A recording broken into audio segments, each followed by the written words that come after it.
तो स्वागत है प्यारे बच्चों, आप लोग सभी का एक बार फिर से बच्चों हमारे इस न्यू क्लास में।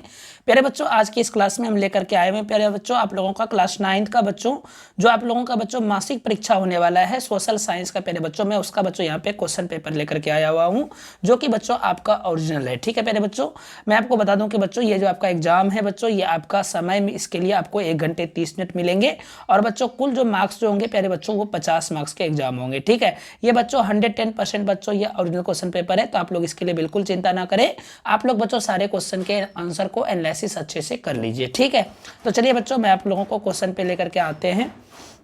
और जैसे कि बच्चों आप लोग यहाँ पे देख पा रहे होंगे बच्चों, आप लोग को पहले सेक्शन जो है ए मिलेगा। और बच्चों इस सेक्शन में प्यारे बच्चों आप लोगों को 1 से लेकर के 30 तक बच्चों ऑब्जेक्टिव होंगे। ठीक है, जिसमें कि प्यारे बच्चों आप लोगों को सिर्फ और सिर्फ 25 ऑब्जेक्टिव को बनाना है। ठीक है, बाकी बात प्यारे बच्चों आपका 25 मार्क्स जो होंगे प्यारे बच्चों वो आपके सब्जेक्टिव से होंगे। ठीक है, तो चलिए बच्चों सबसे पहले मैं आपको ऑब्जेक्टिव कराऊंगा, उसके बाद फिर बच्चों समय जैसा बचेगा मैं आपको बच्चों सब्जेक्टिव भी करा दूंगा। ठीक है, तो चलिए बच्चों 1 नंबर क्वेश्चन पे हम सबसे पहले आते हैं। जैसा कि बच्चों आप लोग यहाँ पे स्क्रीन पे देख पा रहे होंगे बच्चों, यहाँ पे स्क्रीन पे क्वेश्चन नंबर 1 में कहा है कि प्रथम विश्व युद्ध जो है वो कब आरंभ हुआ। ठीक है, सो प्यारे बच्चों आप लोग को पता होगा कि बच्चों प्रथम विश्व युद्ध जो है ये 1914 में आरंभ हुआ था। ठीक है, कब हुआ था आरंभ प्यारे बच्चों? 1914 ईस्वी में। ठीक है, सो आंसर क्या हो जाएगा प्यारे बच्चों? इसका आंसर हो जाएगा ऑप्शन नंबर आपका डी हो जाएगा। ठीक है, चलिए बच्चों अगले क्वेश्चन पे आते हैं हम लोग। अगला क्वेश्चन में कहता है क्या बच्चों, यहाँ पे आगे 2 नंबर जो है क्वेश्चन प्यारे बच्चों, यहाँ पे 2 नंबर बच्चों यहाँ पे क्वेश्चन में क्या कहा है? क्वेश्चन नंबर 2 में बच्चों यहाँ पे कहा है कि द्वितीय विश्व युद्ध में, ध्यान से समझिए बच्चों क्वेश्चन में क्या कहा है कि द्वितीय विश्व युद्ध में पहला एटम बम कहाँ गिराया गया था। ठीक है, द्वितीय विश्व युद्ध में पहला एटम बम जो है वो कहाँ गिराया गया था? तो प्यारे बच्चों मैं आप लोग को बता देता हूँ, इसका आंसर हो जाएगा प्यारे बच्चों ए। ठीक है, हिरोशिमा पे प्यारे बच्चों गिराया गया था। ठीक है, ऑन हिरोशिमा। ओके, सो बच्चों 3rd नंबर क्वेश्चन पे आते हैं बच्चों। 3rd नंबर क्वेश्चन में कहता है कि जर्मनी जो है, ध्यान से समझिए प्यारे बच्चों, कहता है जर्मनी को पराजित करने का श्रेय किस देश को है? जर्मनी को हराने का प्यारे बच्चों जो है श्रेय जो है वो किस देश को जाता है?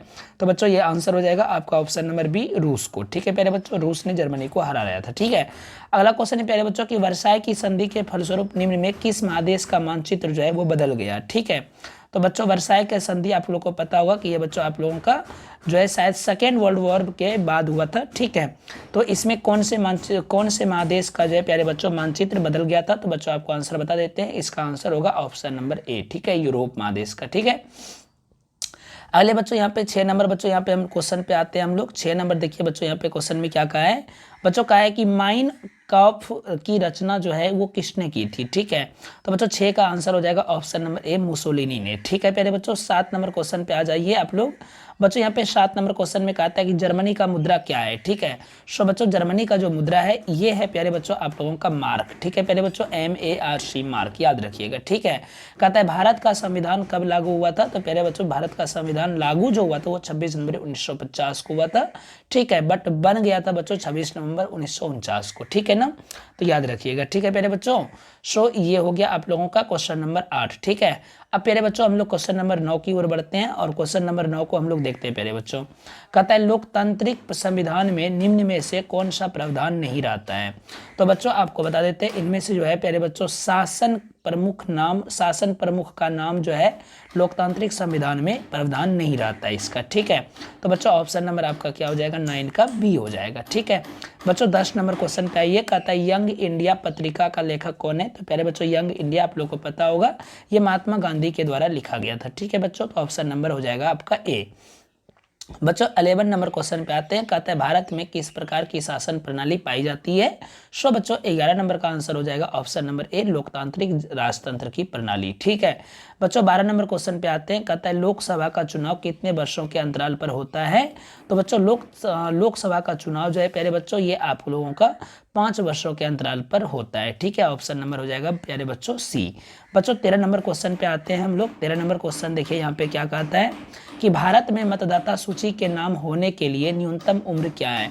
तो बच्चों भारत में मतदाता सूची के नाम होने के लिए कम से कम जो है उम्र होनी चाहिए, वो होनी चाहिए बच्चों 18 वर्ष। ठीक है, सो ऑप्शन नंबर आप लोग बी मारेंगे। बच्चों 14 नंबर क्वेश्चन में कहता है एमएलए जो है किसे कहते हैं? तो बच्चों इसे हम लोग कहते हैं मेंबर ऑफ लेजिस्लेटिव काउंसिल। ठीक है मेरे बच्चों, सो ऑप्शन नंबर हो जाएगा आपका क्या है, लेजिस्लेटिव, ठीक है, लेजिस्लेटिव जो है यही होगा प्यारे बच्चों, ऑप्शन नंबर आपका बी हो जाएगा, ठीक है, लेजिस्लेटिव है प्यारे बच्चों, ठीक है, मुझसे गलती हो गया था, मेंबर ऑफ लेजिस्लेटिव काउंसिल, ठीक है, सो ऑप्शन नंबर हो जाएगा प्यारे बच्चों बी। बच्चों 15 नंबर क्वेश्चन पे आते हैं, कहता है भरतपुर पक्षी विहार कहाँ स्थित है। तो बच्चों भरतपुर पक्षी विहार जो है ये आपका स्थित है बच्चों राजस्थान में, ठीक है। अगला क्वेश्चन में कहता है भारत में सर्वाधिक साक्षरता किस राज्य का है। तो बच्चों केरल का है, ठीक है बच्चों, तो ऑप्शन नंबर आपको डी लगाना है। कहता है भारत में वन्य जीव संरक्षण अधिनियम कब लागू हुआ। तो बच्चों ये हुआ था आपका 1952 में हुआ था शायद, सो यहाँ पे 1952, तो ऑप्शन भी नहीं दिख रहा है बच्चों 17 का, तब 1972 आप लगा लीजिएगा, ठीक है बच्चों 1972 होगा आंसर। कहता है विश्व में सबसे अधिक वर्षा किस स्थान पर होती है। तो बच्चों मानसेरम में होती है, तो बच्चों 18 का आंसर सी हो जाएगा। बच्चों अगले क्वेश्चन पे आते हैं 19 नंबर, कहता है क्या कि दक्षिण में भारत में दक्षिण पश्चिम मानसून का आगमन कब होता है। तो बच्चों भारत में दक्षिण पश्चिम मानसून का आगमन कब से होता है। तो बच्चों इसका आंसर हो जाएगा आपका ऑप्शन नंबर हो जाएगा प्यारे बच्चों बी, ठीक है, 1 जून से, ठीक है। अगले क्वेश्चन पे आते हैं बच्चों 20 नंबर क्वेश्चन में, कहता है कि मैंग्रोव वन जो है वो कहाँ पाई जाती है। तो बच्चों मैंग्रोव वन आप लोगों को 10th में भी पढ़ना पड़ेगा, ठीक है, मैं आप लोगों को इसका आंसर बता देता हूँ बच्चों, ये हो जाएगा ऑप्शन नंबर बी, पश्चिमी घाट में, ठीक है बच्चों। कहता है भारत की औसत आयु संरचना कितनी है। बच्चों भारत की औसत आयु संरचना जो है वो है 70.2 ईयर्स, ठीक है बच्चों, 70.2 ईयर्स मतलब 70.2 वर्ष, ठीक है। अगला क्वेश्चन है बच्चों अम्लीय वर्षा का सर्वाधिक प्रभाव कहाँ पड़ता है। तो बच्चों अम्लीय वर्षा का सर्वाधिक प्रभाव जो है ये आपका पड़ता है बच्चों दामोदर घाटी क्षेत्र में, ठीक है, ऑप्शन नंबर बच्चों आपका बी होगा। कहता है डेंगू बीमारी का कारण क्या है। तो बच्चों डेंगू बीमारी का जो कारण है प्यारे बच्चों ये आपका कारण क्या हो जाएगा। तो बच्चों ये हो जाएगा, आग लगने से तो होगा नहीं ठीक है, ये हो जाएगा बच्चों एक बर्तन में अधिक समय तक पानी रहने से, ठीक है, ऑप्शन नंबर प्यारे बच्चों आपका बी होगा, 23 का हो जाएगा प्यारे बच्चों बी आंसर, याद रहेगा प्यारे बच्चों क्या कहते हैं। और बच्चों अगर आप लोग न्यू हैं चैनल पे तो बच्चों इसे सब्सक्राइब कर लीजिए, क्योंकि बच्चों हम लोग जो है यहाँ पे कंप्लीट जो है आप लोगों का बिहार बोर्ड का बच्चों कंप्लीट सॉल्यूशन आप लोग का करवाते हैं। तो आप लोग प्यारे बच्चों हमारे चैनल को सब्सक्राइब कर लीजिए और वीडियो को पसंद आए तो बच्चों इसे लाइक करिए और शेयर भी कर दीजिएगा, ठीक है। चलिए बच्चों अगले क्वेश्चन पे आते हैं 24 नंबर क्वेश्चन 24 नंबर प्यारे बच्चों यहाँ पे क्वेश्चन में कहा है कि भोपाल में रासायनिक गैस रिसाव कब हुआ था। ठीक है प्यारे बच्चों आप लोग एक सीरीज आया था जिसका नाम है फैमिली मैन, ठीक है, फैमिली मैन जो है एक सीरीज आया था, ठीक है, उसमें प्यारे बच्चों भोपाल गैस रिसाव के बारे में काफ़ी डिटेल में दिया हुआ है, ठीक है, आप लोग उस सीरीज को देख सकते हैं। खैर कोई बात नहीं, हम लोग आपको आंसर बताते हैं हम आपको। देखिए प्यारे बच्चों 24 का आंसर हो जाएगा आपका ऑप्शन नंबर ए होगा 1984, ठीक है। अगले क्वेश्चन पे आते हैं बच्चों, कहता है बिहार में गरीबी रेखा के नीचे जीवन यापन करने वाली ग्रामीण जनसंख्या का प्रतिशत क्या है। तो बच्चों इसका आंसर हो जाएगा 25 का प्यारे बच्चों आंसर होगा ऑप्शन नंबर ए कम है, ठीक है बच्चों। अगला क्वेश्चन है कि देश की प्रमुख आर्थिक समस्या क्या है। तो बच्चों देश की प्रमुख आर्थिक समस्या है बच्चों गरीबी और बेकारी, ठीक है प्यारे बच्चों, ऑप्शन नंबर आपका डी हो जाएगा। बच्चों मैं आपको 26 ऑब्जेक्टिव करवा दिया हूं जिसमें कि प्यारे बच्चों आप लोग को एग्जाम में 25 ऑब्जेक्टिव ही बनाना है, ठीक है, याद रख लीजिएगा प्यारे बच्चों 25 ऑब्जेक्टिव ही आप लोग को बनाना है, ठीक है।